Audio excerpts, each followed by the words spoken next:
Mungu ametupatia. Si sauti yangu inasikika kutoka mwisho? Amina. Amina. Kwa hiyo niwakaribishe katika neno la Mungu kwa siku ya leo. Na ninamshukuru Mungu kwa nafasi hii nyingine nzuri.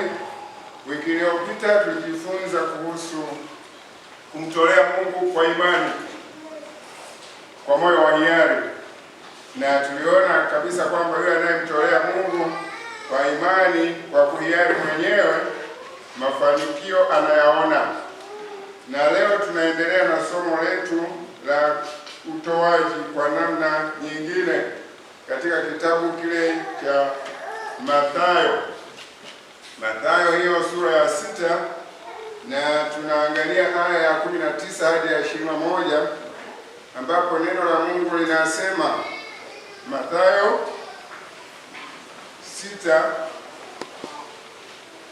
kifungu kile cha 19 mpaka cha 21, anasema, msijiwekee hazina duniani, nondo na kutu viharibupo, na wevi huvunja na kuiba, bali jiwekeeni hazina mbinguni, kutakuwapo na moyo wako. Bwana Yesu asifiwe. Bwana asifiwe sana. Katika maneno haya, ni maneno muhimu sana katika maisha ya Mkristo. Somo letu litakuwa kwenye mfumo wa swali, na linasema hivi: hazina ya kweli iko wapi? Bwana asifiwe. Hazina ya kweli iko wapi?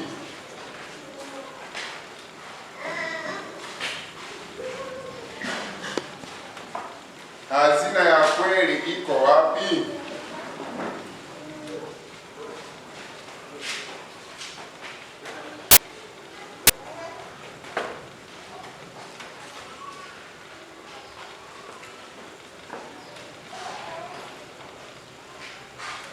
Tumesoma katika andiko hilo, na tunaposoma ni lazima tuseme ile hazina ya Mungu kwamba iko wapi, na ni lazima tujue kwamba hazina ya Mungu iko wapi. Kila mtu duniani ana ndoto ya matarajio ya kupata hazina, na yamkini kila mmoja hapa ana hazina na anajua hazina yake iko wapi. Bwana Yesu asifiwe. Kila mmoja ana hazina, na kama hana hazina basi ni bahati mbaya sana kwake, lakini ni maisha ya kila mtu kuwa na hazina. Na ndio maana Yesu anatumia neno hili kwamba tusijiwekee hazina duniani ambako nondo na nini na kutu vinaharibu. Nondo ni nini? Nondo ni nini? Nondo ni vipepeo waharibifu ambao wanaharibu. Wanaweza wakaharibu karatasi, wanaweza wakaharibu fedha ukiweka vibaya. Wanapozungumzia nondo, hazungumzii nondo ile ya kujengea, ile ya chuma. Anazungumzia nondo wale vipepeo waharibifu. Kwa hiyo ana maana kwamba hakuna vipepeo waharibifu watakaoweza kuharibu hazina yako. Unapojiwekea mbinguni, hazina yako inakuwa imelindwa salama. Wengine wanawaza kuhusu pesa, na wengine mashamba, na wengine magari, wengine nyumba, au hata elimu. Haya yote hakuna ubaya kwa mtu kutafuta maendeleo, lakini tunaweza tukajiuliza swali kubwa. Je, tunawekeza mambo ya kudumu au ya kupita? Tunapowekeza kwa haya yote niliyoyataja, si ndio? Mali, gari, nyumba, mashamba, fedha, unawekeza kwa mambo ya kudumu kwenye maisha yako? Bwana Yesu asifiwe. Unawekeza kwa mambo ya kudumu ama ni ya muda mfupi? Ama unawekeza kwenye sehemu ambapo uharibifu unafikia. Katika mahubiri ya Yesu mlimani, maana huu ni mfululizo wa mahubiri ya Yesu mlimani. Katika mahubiri ya Yesu mlimani anatufundisha kuhusu tofauti kati ya hazina ya duniani na hazina ya mbinguni. Anatufundisha kuhusu tofauti ya hazina ya mbinguni na hazina ya wapi? Ya duniani. Na kwa nini? Maana dunia hii imejaa mambo yanayodhoofisha. Dunia imejaa mambo yanayodhoofisha na imejaa uharibifu au kupoteza mali. Lakini uwekezaji usioharibika ni ule uwekezaji wa milele. Tunapowekeza wapi? Mbinguni. Bwana Yesu asifiwe. Nitakuwa na mambo kadhaa ya kusema pamoja nanyi, lakini jambo la kwanza ninataka tuangalie hatari ya kuwekeza katika hazina za dunia. Tunataka tuangalie hatari ya kuwekeza katika hazina za dunia. Na tunapoendelea, niombe tufungue katika kitabu cha Wakorintho wa kwanza, ile sura ya 3, tusome kuanzia ule mstari wa 12 mpaka mstari wa 15. Tuangalie hasara ya kuwekeza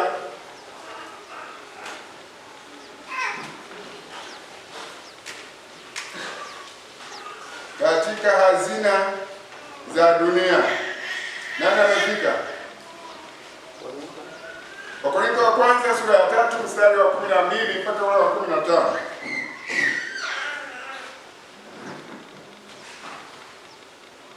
Kama kuna mtu amefika tusaidie kusoma hapo. Wakorintho wa kwanza sura ya 3 mstari wa 12 hadi wa 15. Lakini kama mtu akijenga juu ya msingi huo dhahabu au fedha au mawe ya thamani au miti au majani au manyasi, kazi ya kila mtu itakuwa dhahiri, maana siku ile itadhihirisha, kwa kuwa yafunuliwa katika moto, na ule moto wenyewe utajaribu kazi ya kila mtu ni ya namna gani. Kazi ya mtu aliyeijenga juu yake ikikaa, atapata thawabu. Kazi ya mtu ikiteketea,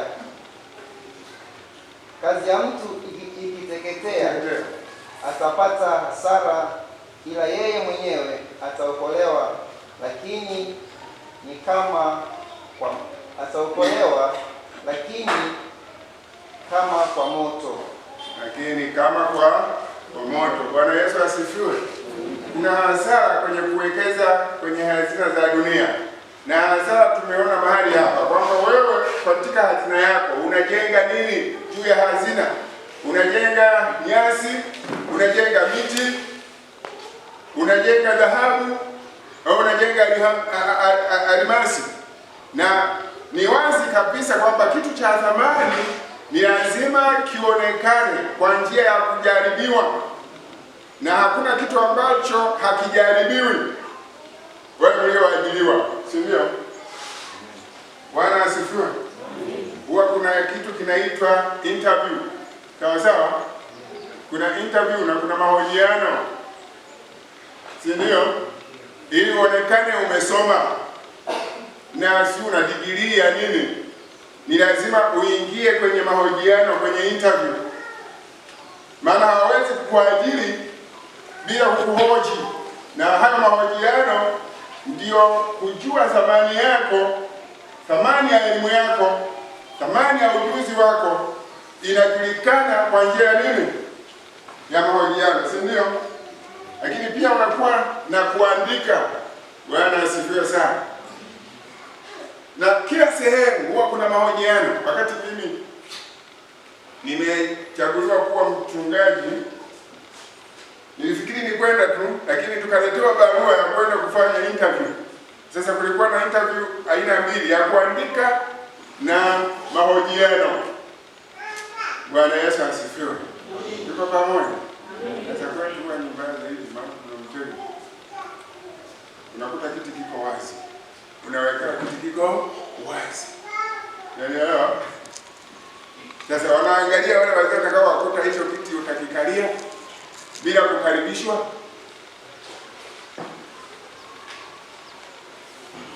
Bwana asifiwe. Si watu tunatembea kwenye miti, mwingine hata hujamkaribisha akikuta kiti anakaa tu, kama kimevunjika sitadondoka.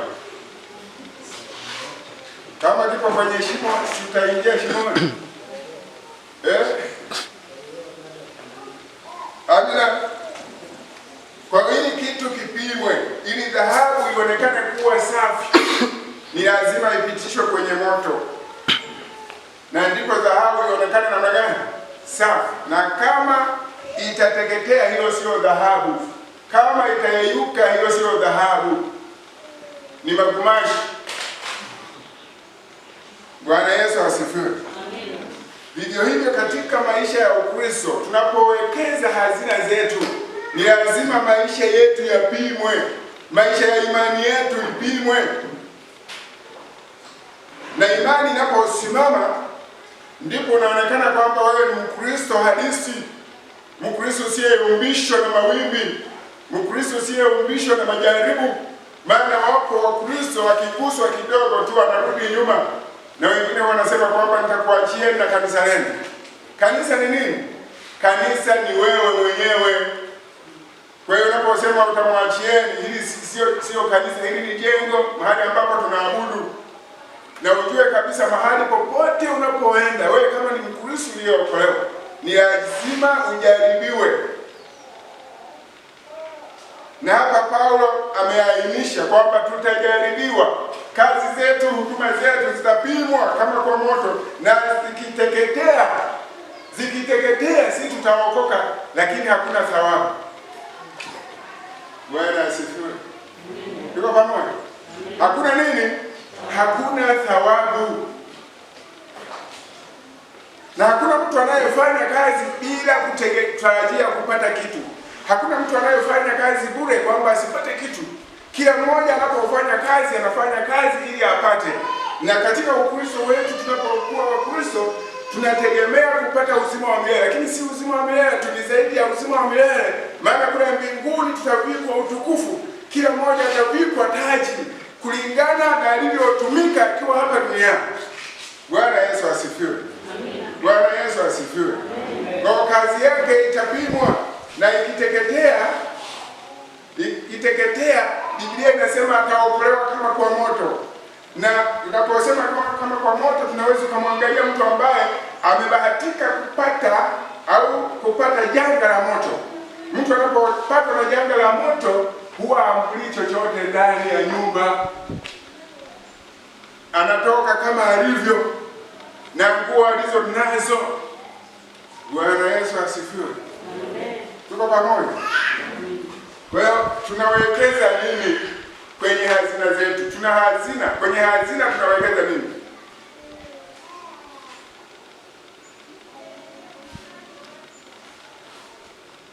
Tunawekeza nini? Naomba unisomee Mathayo hiyo 6, ule mstari wa 19. Unasemaje? Sita hiyo tulionayo, mstari wa 19 unasema nini ambao tuliusoma? Unasema hivi. Msijiwekee hazina duniani, nondo na kutu viharibuko, na wevi kuvunja na kuiba. Bwana Yesu asifiwe. Kwa hasara mojawapo ni kwamba unapowekeza kwenye hazina ya dunia, ni kwamba vile unavyowekeza vinaingia kwenye uharibifu, vinaingia kwenye shimo la uharibifu. Kwa hiyo usitegemee kukuta vimetunzwa. Bwana Yesu asifiwe. Bwana Yesu asifiwe. Sasa kama duniani kuna uharibifu, tunahitaji kuwekeza zaidi. Na mara nyingi watu wengi ukiwauliza wamewekeza wapi, atakwambia kwenye vikoba.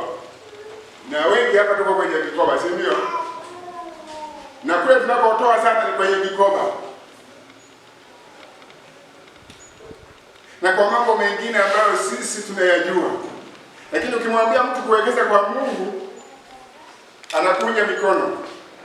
Na ni kazi ngumu mno. Bwana Yesu asifiwe. Bwana asifiwe sana. Unajua unapowekeza kwa Mungu, unawekeza mahali sahihi. Mahali sahihi ambapo hazina yako inakuwa katika hali ya usalama mkubwa. Tuko pamoja? Lakini unapowekeza duniani, kuna wezi. Biblia imesema wazi kwamba kuna wezi wanakuja na kuharibu na kuondoka na mali yako.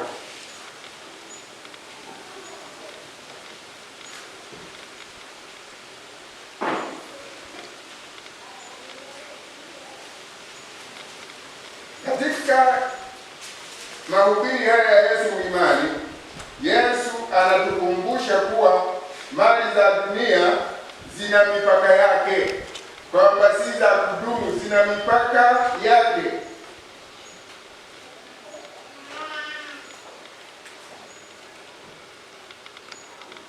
Na mipaka yake tumeambiwa mifano ya nondo, kutu na wezi au wezi.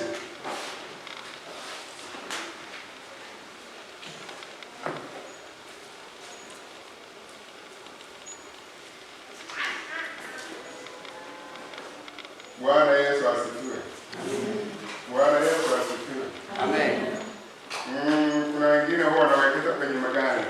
Unajua kuwekeza kwenye gari sio tatizo kwako. Kama utawekeza kwenye gari, alafu lile gari linakuwa mali ya nini?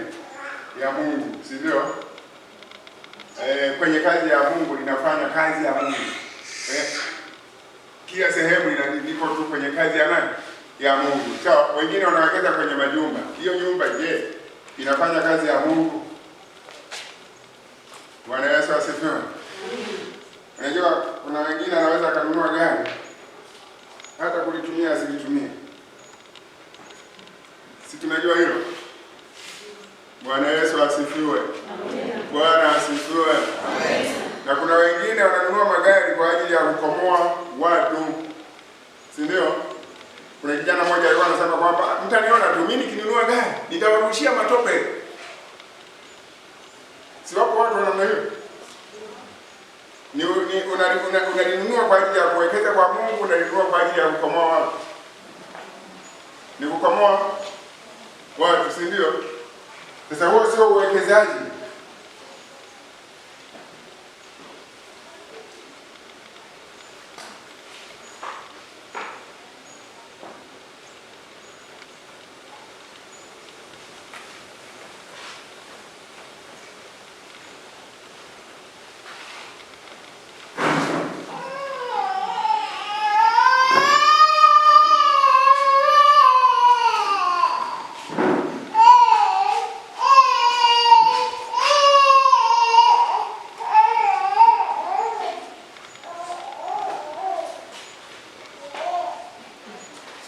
Bwana Yesu asifiwe. Amen. Bwana asifiwe sana. Amen. Ninaomba nisomee waraka wa kwanza Yohana sura ya 2 mstari wa 17. Waraka wa kwanza Yohana sura ya 2 mstari wa 17. Hiyo mstari wa 17. Nasema na dunia inapita pamoja na tamaa zake, bali yeye afanyaye mapenzi ya Mungu adumu hata milele. Bwana Yesu asifiwe.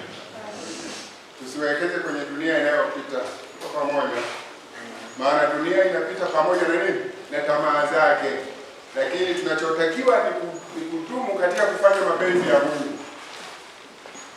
Na tunapokuwa na shughuli za kikanisa tunazifanya kama kawaida. Unajua ngoja nikwambie, mara nyingi tukafanya kwa vitu ambavyo havina faida. Bwana Yesu asifiwe.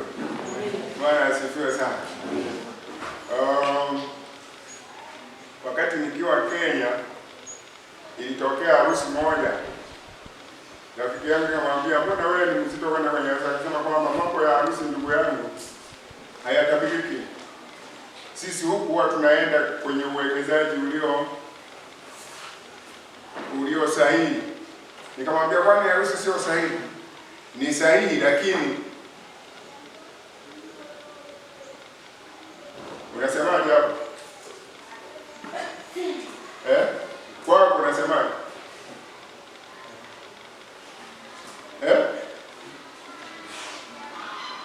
Kuna harusi zingine wanafunga ndoa leo na inavunjika leo na ulichanga gharama kubwa.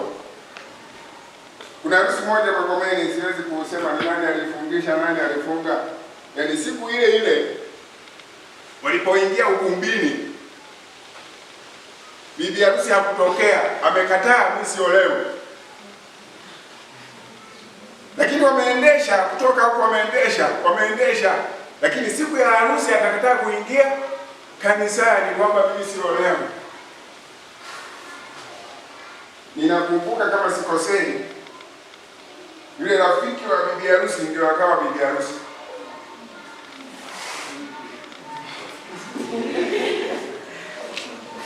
Kwa hiyo bibi harusi akaokota bwana harusi dodo chini ya nini?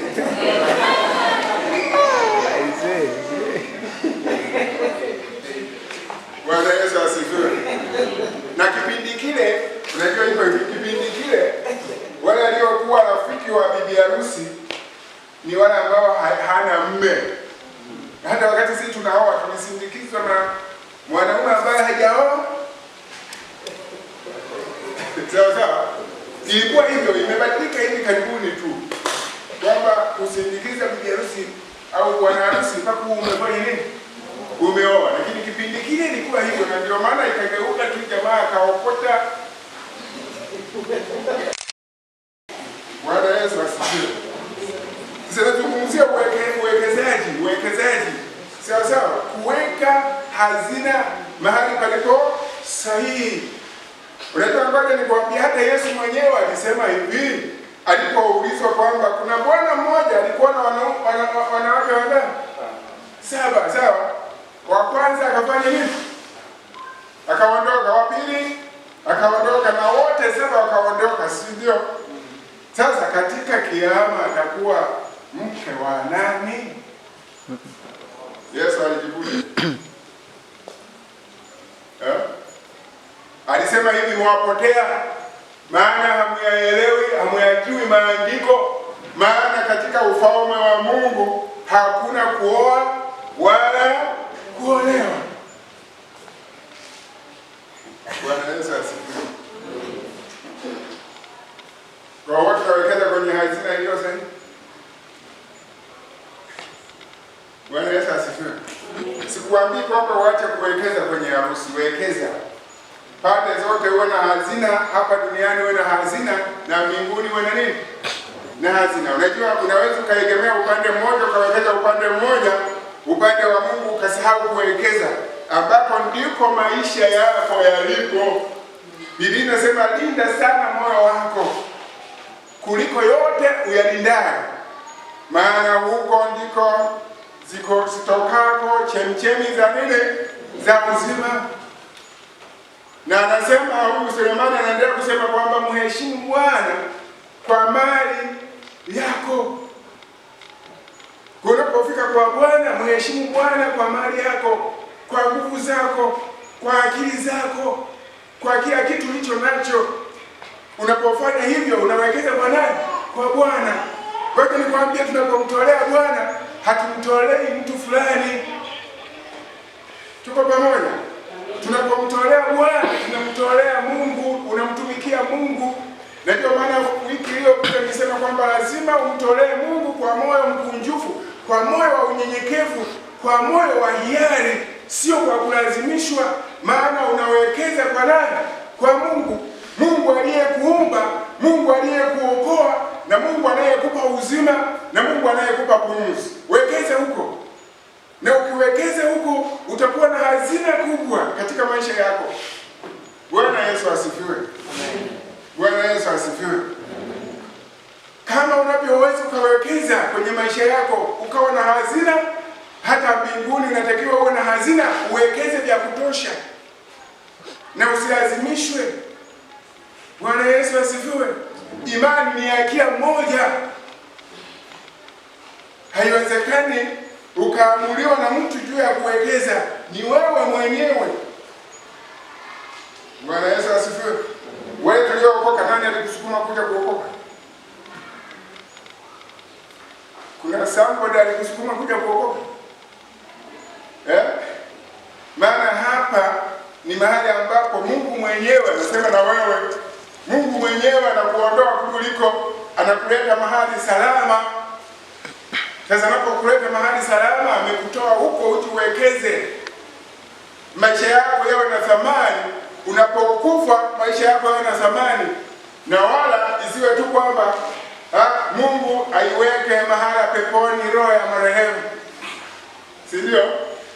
Huo ni usemi tu wa kujifurahisha, lakini ukweli ni kwamba unapokata roho hicho, sasa Mungu tayari ameshakuweka. Sawa? Kama ni mahala peponi pema, ameshakuweka. Kama ni jehanamu, ameshakuweka. Yale maneno ya watu hayana kuhamisha jehanamu, kukuweka peponi pema.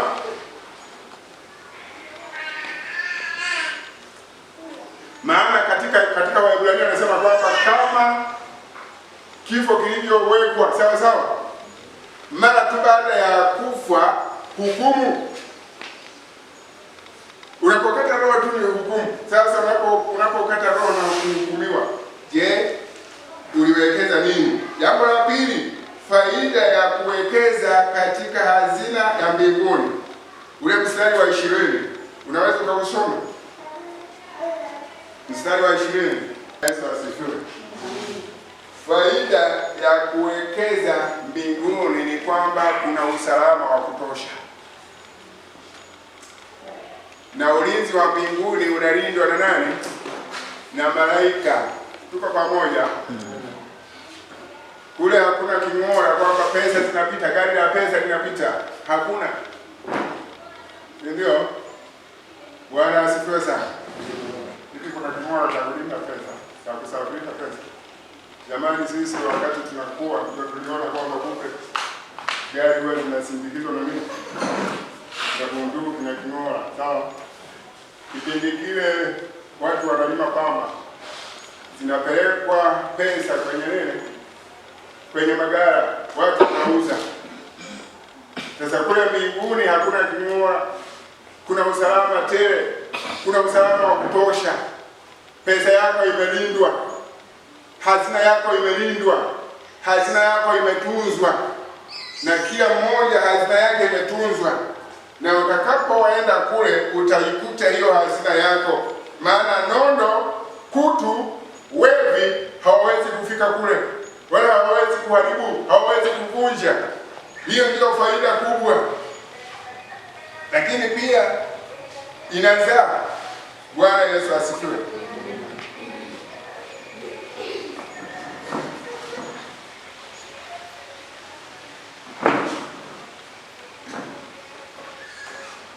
Kuna namna ya kupata faida.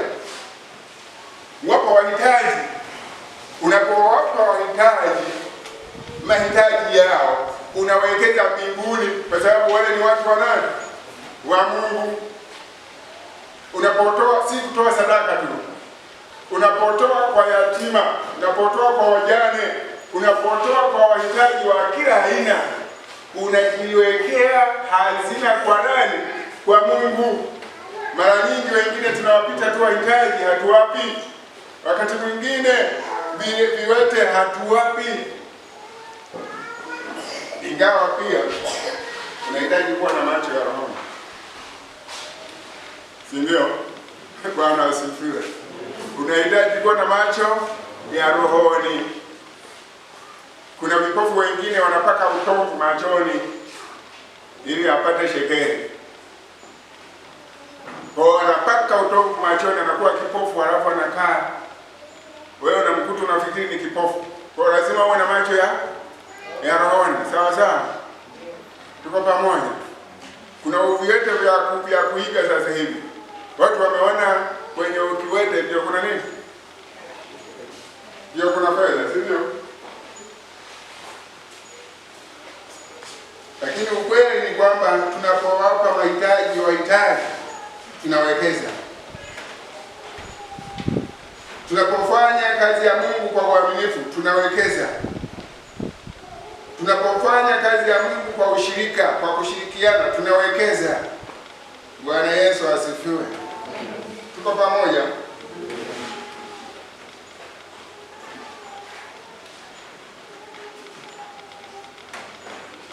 Mtu anayejitoa kwa kusaidia kanisa anawekeza. Bwana asifiwe sana. Kuna watu wanajitoa kuwekeza kanisani. Kuna watu wanajitoa kujenga nyumba ya kanisa. Kuna mtu anajitoa kununua gari ya kanisa. Kuna mtu anajitoa kwa kila namna pale kanisani. Anawekeza kwa Mungu. Huyo hapotezi. Hazina yako utaikuta wapi? Mbinguni. Lakini angalizo.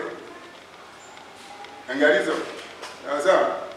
Kwamba unapowekeza katika hazina ya mbinguni, ni lazima pia maisha yako yaambatane na utakatifu.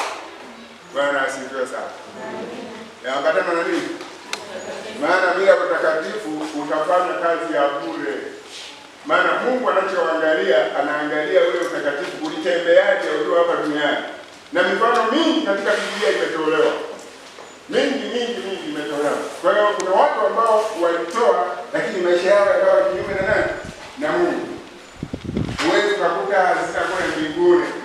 Utakuwa unafanya kazi kule. Kwa lazima maisha yako yaambatane na utakatifu. Hazina yako yaambatane na nini? Na utakatifu. Bwana Yesu asifiwe. Amina. Bwana Yesu asifiwe. Amen. Na siku moja nilienda kumsalimia mtu mmoja sehemu fulani. Sasa kakuta pale mezani zimepangana chupa. Akasema mchungaji, unakuja vibaya. Mimi natoa taarifa.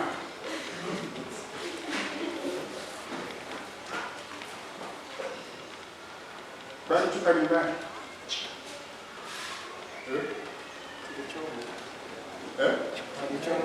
Kilichomo ndani yake. Sio.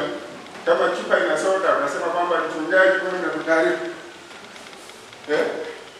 Hamna. Maana yake kilikuwemo nini? Kilikuwemo kileo. Sasa kileo kwenye Biblia kinaruhusiwa? Kinazuiliwa. Biblia inasema usilewe kwa mvinyo ambamo mna ufisadi. Bwana Yesu asifiwe. Amina. Bwana Yesu apewe sifa. Amen.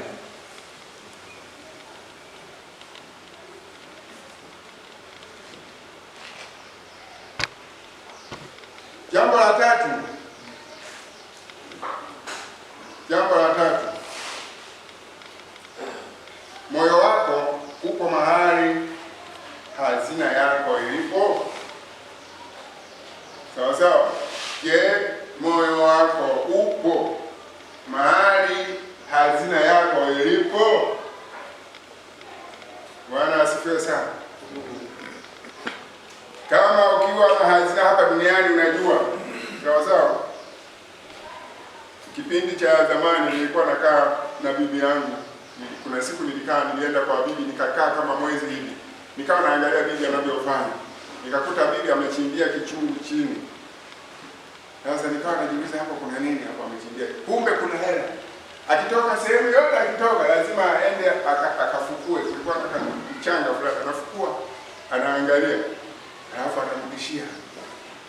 Sasa sikujua alikuwa anaangalia kitu gani. Sasa siku moja hayupo na mimi nikaenda nikafungua pale niangalia bibi huwa anaangalia nini. Nikakuta mle zimejaa fedha. Sawa sawa. Zimejaa fedha. Ana kumbe bibi ana akili. Sasa kipindi kile walikuwa wanatumia zile fedha za matundu katikati. Ndio. Nani mzee profesa ndio kuisa wanazifahamu, si ndio? Hizo matundu katikati hizo za Mjerumani, si ndio? Nikakuta zimo nyingi kabisa humo, kachungu kamejaa. Lakini nataka nikwambie kitu hiki ili ujue kwamba mtu anapoweka hazina sehemu na moyo wake unakuwepo. Alipokuja kuangalia, na kwa sababu pale tulikuwa mimi, babu na yeye, akaniita akaniambia kwamba wewe umeingia chumbani. Nikamwambia hapana. Sema ule ukweli. Kwa sababu amekuja kumbe akaangalia akaona tofauti alivyoweka yeye mwenyewe. Kwa kila mmoja anapoweka hazina na moyo wake unafanyaje? Unakuwa pale. Mawazo yake yote yanakuwa pale. Wewe kama unaweka sehemu, ukitoka huku utaenda kuangalia pale na mawazo yako kule. Yawezekana hata kuhubiri hivi husikilizi. Unaweza tu mahali ulipofanya nini? Ulipoweka.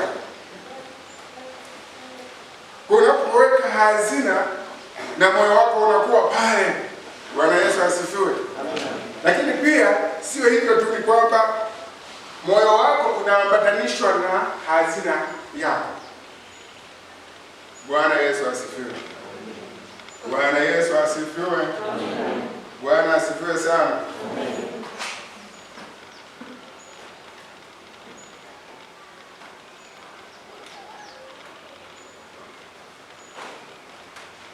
Mahali tunapoweka hazina zetu ndipo pia penye maelekeo ya mioyo yetu. Mioyo yetu inaelekea kule.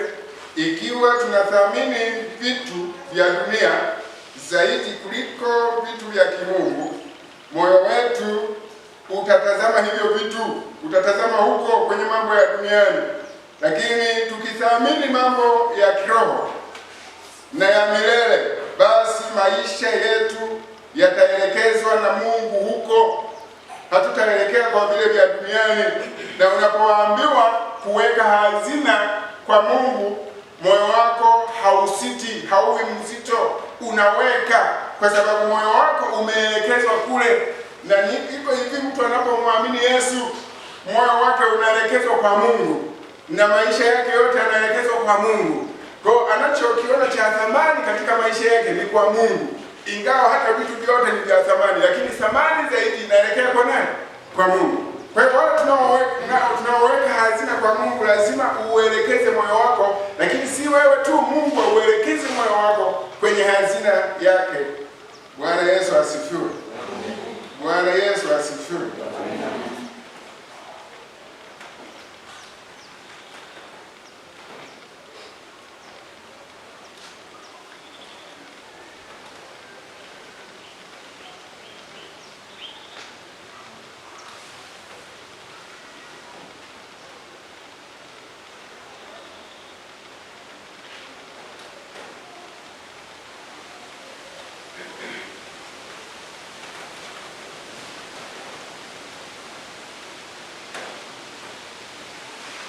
Mstari wa 21 wa mwisho.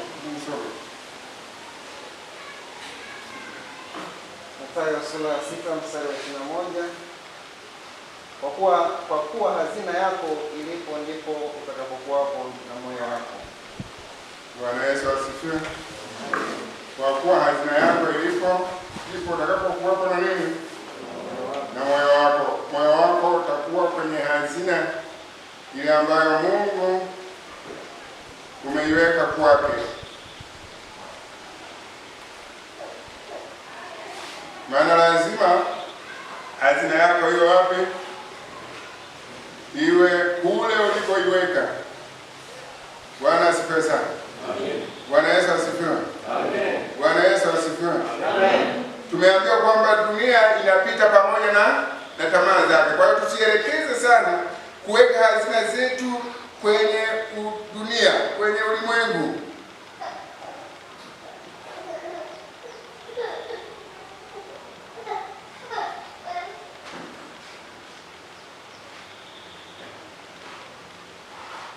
Sasa napoenda kukamilisha, niseme maneno haya machache.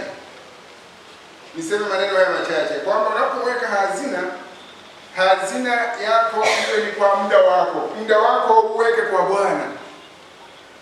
Bwana asifiwe sana. Maana wengine wanafikiri muda sio hazina. Muda ni hazina. Muda ni nini? Ni hazina. Maana Biblia inasema angalieni sana mnavyofanya nini? Mnavyoenenda, si kama watu wasio na akili, bali watu wenye nini? Wenye akili. Mkiukomboa wakati, maana zamani hizi ni za nini? Ni za uovu. Mtu anaweza akapoteza muda wake kuangalia mambo mengine. Tunaangalia sasa kwenye mitandao. Unaweza ukapoteza muda wako kushabikia mambo ya ovyo. Bwana Yesu asifiwe. Unajua ngoja nikwambie, kuna mambo mengine ni ya uasi. Na haya mambo yanayotokea sasa, usifikiri kwamba Mungu haoni. Mungu anaona. Na haya mambo iko hivi. Yameandikwa kwenye Biblia.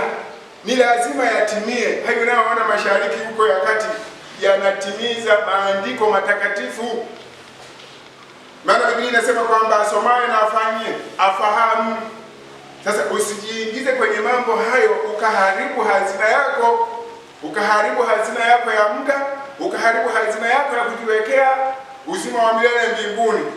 Maana hayo ukijiingiza kule, unatimiza unabii kwamba siku za mwisho watu watachukiana, watu watasalitiana, watu watauana. Utajiingiza huko. Lazima uwe msomaji wa neno la Mungu ili yanapotokea haya ufahamu kwamba hizi ni nyakati ambazo zilitabiriwa na hazitapita hivi. Lazima zipite, ila omba usiingie kwenye hali hiyo. Bwana Yesu asifiwe. Tuko pamoja? Wanasiasa mko? Wanasiasa mko? Na mimi ni mwanasiasa. Nilijiunga siasa ile ya kusomea mwaka 1983. Nikawa mwanasiasa. Sawa. Lakini siasa unaitumiaje? Siasa sio mbaya, lakini je, siasa unaitumiaje? Kwenye maisha yako na Mungu, siasa unaitumiaje? Unaitumia kwenye uharibifu ama unaitumia kuleta faida kwenye jamii yako, faida kwenye taifa lako, ama kuharibu taifa lako?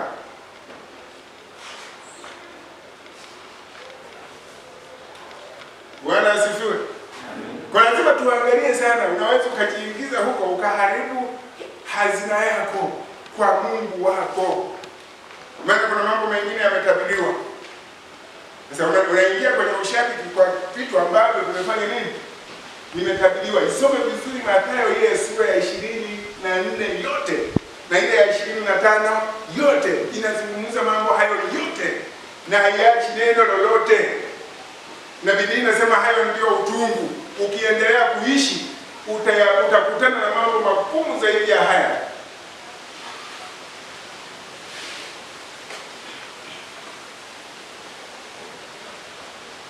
Bwana Yesu asifiwe. Amina. Bwana Yesu asifiwe. Amina. Tuko pamoja? Vijana mko? Usijiingize huko. Yule rais wa awamu ya 4 anasema hivi. Alikuwa anasema hivi kwamba ya kuambiwa, akili ya kuambiwa ufanye nini? Maana yake nini? Kwamba usitumie tu akili ya kuambiwa, lakini tumia ile akili yako. Maana Mungu amekupa akili ili uitumie, sio kwamba ukae nayo tu. Lakini kingine ni kwamba kuwasaidia walio na mahitaji. Hata kama una kidogo, unawasaidia walio na mahitaji. Kingine ni kusoma na kutunza neno la Mungu ndani ya moyo wako. Soma neno la Mungu, tunza neno la Mungu. Mara nyingi watu sasa hivi wamekuwa wameegemea sana kwenye mambo ya simu. Unamkuta yuko na simu, hata kama anakula ana simu mkononi, anachati. Yuko chooni anachati. Sasa singekuwa too much.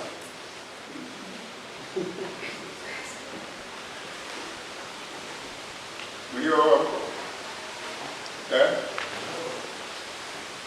mama mmoja akaniambia kwamba mchungaji, mume wangu kwenye simu yake ameweka password 12. Unakiona hivi? Hivi wengine tu password moja kuikaribu ni shida. Unakaribije password ngapi? 12. Na kwa nini uweke password 12 zote hizo? Unaficha nini?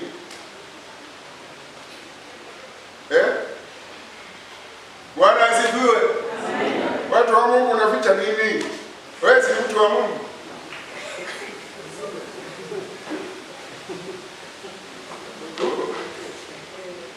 Unaficha nini?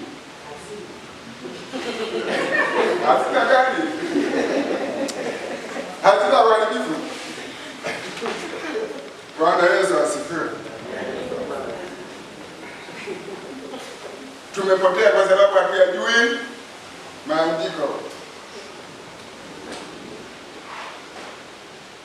Lakini jambo jingine ni kumpenda Yesu kikamilifu katika maisha yako. Mpende Yesu.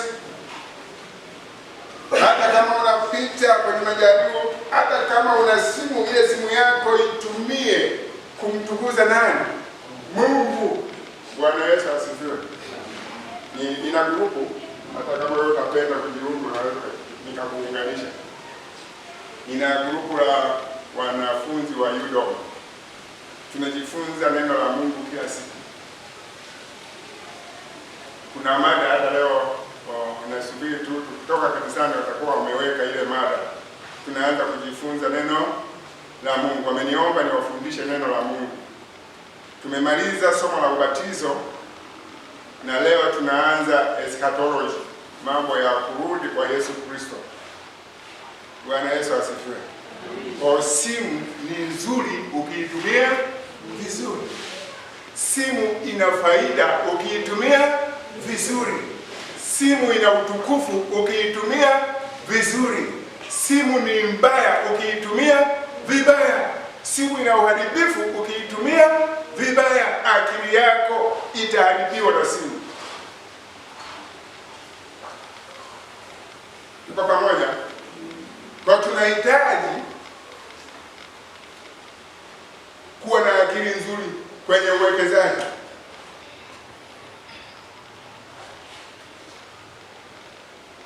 Jambo jingine ni kuweka moyo wako kwa Mungu badala ya kupoteza muda kwa mambo yasiyo na maana.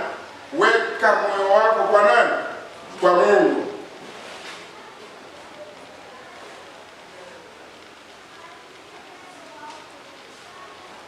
Sasa tunapomalizia hili ni kuomba ulisomee Yeremia 17 anza aya ya 5 hadi ya 8. Tutakuwa tumefika mwisho wa mahubiri yetu.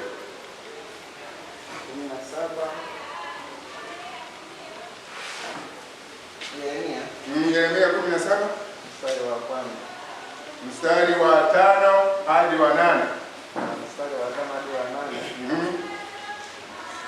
Bwana asema hivi: amelaaniwa mtu yule amtegemea mwanadamu, amfanyaye mwanadamu kuwa kinga yake, na moyoni mwake amemwacha Bwana. Maana atakuwa kama fukara nyikani, hataona yatakapotokea mema, bali atakaa jangwani palipo ukame, katika nchi ya chumvi isiyokaliwa na watu. Mstari wa 7. Amebarikiwa mtu yule anayemtegemea Bwana, ambaye Bwana ni tumaini lake. Mstari wa 8. Maana atakuwa kama mti uliopandwa kando ya maji, uenezao mizizi yake karibu na mto. Hautaona hofu wakati wa hali ujapo, bali jani lake litakuwa bichi, wala hautahangaika mwaka wa uchache wa mvua, wala hautaacha kuzaa matunda. Amina. Amina. Bwana Yesu asifiwe. Biblia inatufunulia wazi kwamba yule anayemtegemea mwanadamu katika kila jambo, Biblia inasema amelaaniwa. Kulaaniwa maana yake ni kwamba hakuna mafanikio katika maisha yake, anatembea katika kutokufanikiwa kwa sababu amekataa maarifa ya Mungu, amechagua maarifa ya wanadamu. Unapotaka maarifa ya Mungu, Biblia inatuambia umtegemee Mungu. Na ndio maana katika mstari ule wa 7 hadi wa 8 anasema amebarikiwa mtu yule anayemtumainia nani? Mungu, ambaye Mungu kwake ni kinga yake. Atakuwa kama mti. Nenda ukaangalia mti uliopandwa kando ya mto. Nenda ukaangalia mti ulio karibu na maji. Biblia inasema kwamba kama mti uelezao mizizi kando ya nini? Ya maji, hautaacha kuzaa matunda wakati wote. Huo mti utazaa matunda nyakati zote. Ukimtumaini Mungu katika hazina yako, utazaa matunda nyakati zote, na utakuwa mtu wa kutumainiwa na watu, na Mungu atajivunia wewe. Mungu atakutukuza, maana anakuwa na mtu anayejivunia. Anapokuangalia anajiona yeye ndani yako. Bwana asifiwe. Tuko pamoja? Unaonaje ukiwa na watoto nyumbani wanaokuheshimu, wanaokutumainia? Si ni baraka? Mungu anaona fahari anapotuona sisi tunamtegemea kwa kila jambo, tunapokubali kumtumikia kwa kila hali. Mungu atusaidie. Tusimame.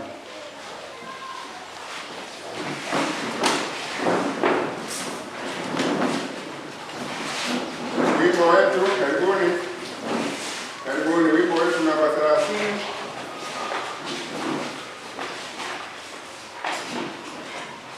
Mbalimbali, karibuni. Kristo umeisha wa Mungu. Ndio shida. Namba 30. Baraka zake ni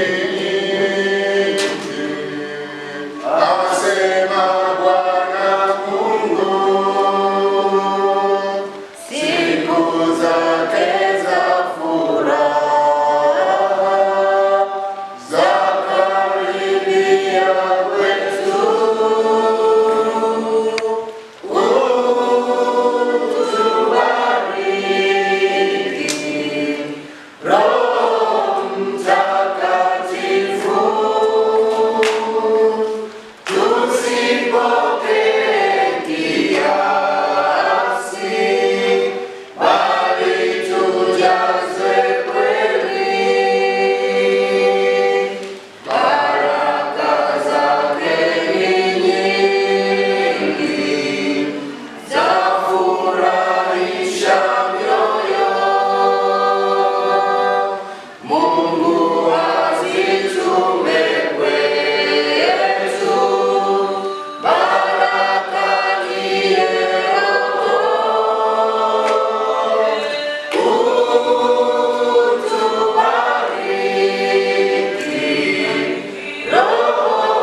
wetu wa mbinguni, asante kwa uaminifu wako, kwa matendo yako makuu.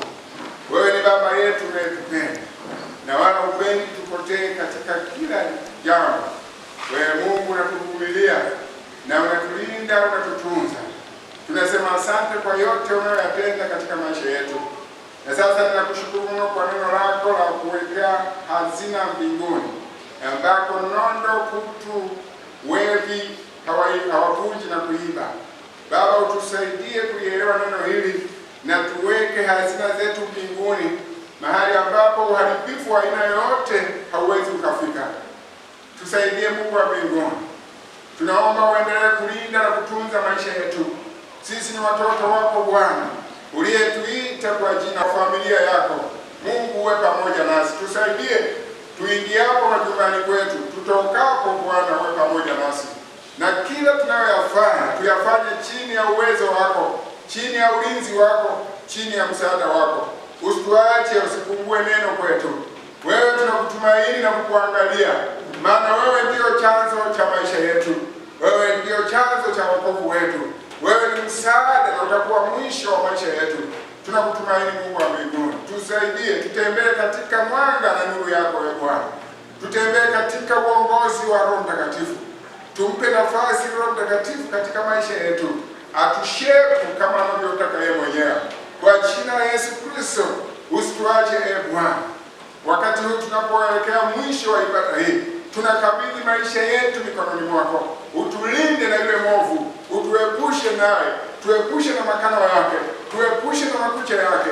Katika jina la Yesu Kristo, tuatamie kama vile kuku atamiavyo vifaranga. Mungu, katutunze salama mikononi mwako. Tuepushe na mauti za yule adui Ibilisi, tuepushe na mashambulizi yake. Katika jina la Yesu Kristo, tunasimama kinyume na kila shambulio lake. Kwa jina la Yesu Kristo, kila mpango mkakati aliyoweka juu ya maisha yetu tunakataa kwa jina la Yesu Kristo. Tunaomba ulinzi wako na msaada wako ukae pamoja nasi. Sisi pamoja na familia zetu na watoto wetu na ndugu zetu, tunalikabidhi mikononi mwako taifa letu la Tanzania. Ukalilinde na kulitunza Bwana. Umetuweka katika taifa hili ili tukutukuze wewe, tukutumikie Bwana. Ondoa maneno machafu vinywani mwetu. Tupe heshima ya kuheshimu taifa letu. Tupe heshima ya kuheshimu uongozi uliouweka Bwana. Neno lako linasema hakuna uongozi unaojiweka, kila uongozi uliopo umewekwa na wewe Bwana. Tusaidie na tutembee katika neema yako Bwana. Tunaomba haya yote na kuyaacha mikononi mwako, tukiamini kwamba Mungu utatuacha, tukiamini kwamba Mungu utapungua kwetu. Utakuwa msaada mchana, usiku na nyakati zote. Kwa jina la Mungu Baba na Mwana na Roho Mtakatifu. Amen.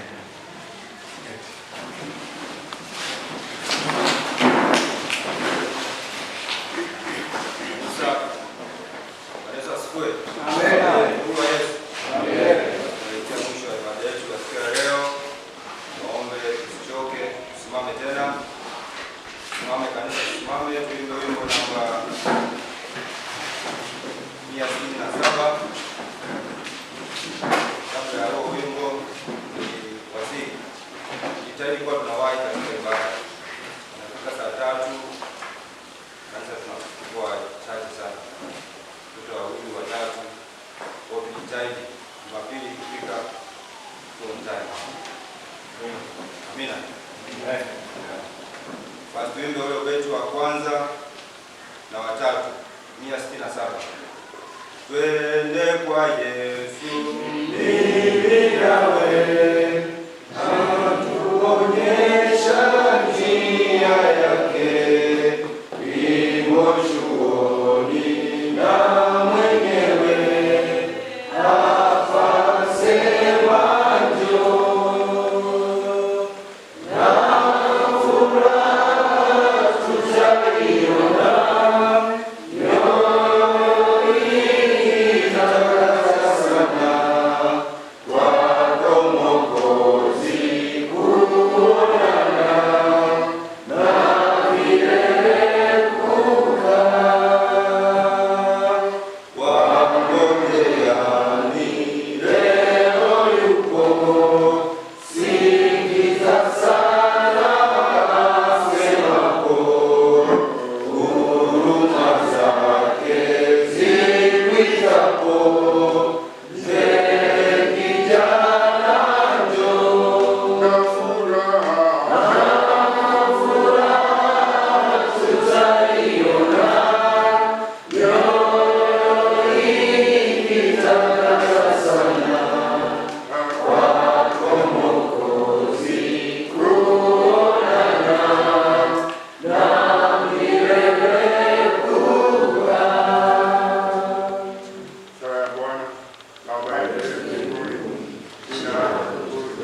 Bwana Yesu asifiwe.